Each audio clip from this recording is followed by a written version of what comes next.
தோசைக்காய் ஓலன். தோசைக்காயை தோல் நீக்கி வச்சுருக்கேன். இதை இப்படி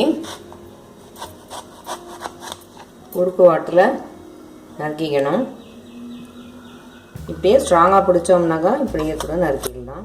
இல்லை உங்களுக்கு இப்படி வராதுனாக்கா எடுத்துகிட்டு கூட நறுக்கலாம்.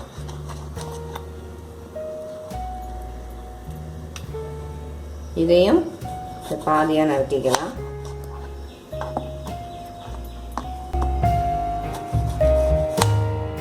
நறுக்கிட்டு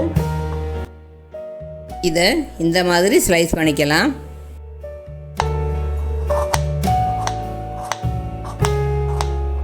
கொட்டாயை எடுக்க வேண்டியதில்லை.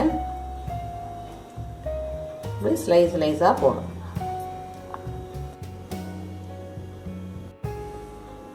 ரெண்டு தோசைக்காயும் இந்த மாதிரி ஸ்லைஸாக வெட்டியாச்சு. உப்பு, தேங்காய் எண்ணெய் 1 டேபிள் ஸ்பூன் வச்சுருக்கேன். ஒரே ஒரு பச்சை மிளகாய். இந்த பச்சை மிளகாயை இப்படி சின்னதாக கட் பண்ணி போட்டுடலாம்.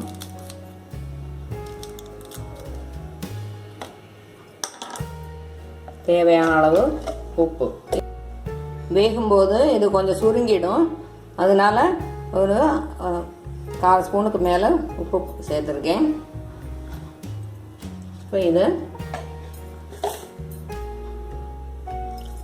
தண்ணி தெளிச்சா போதும், அதுவே தண்ணி ஊற்றிக்கும். இப்படி கிளறிக்கலாம்.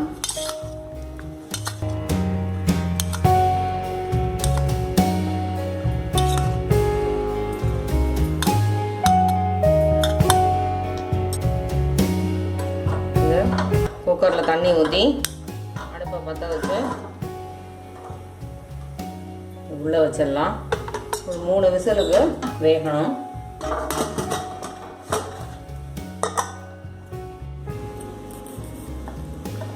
குக்கரை திறந்து பார்க்கலாம்.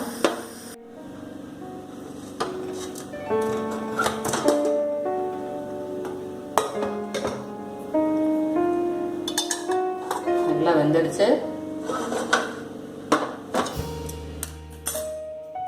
தேங்காய் எண்ணெய் இருக்கு இல்லையா, இதை ஊற்றிக்கலாம். ஊற்றி ஜஸ்ட் இப்படி கிளறி கொடுத்தா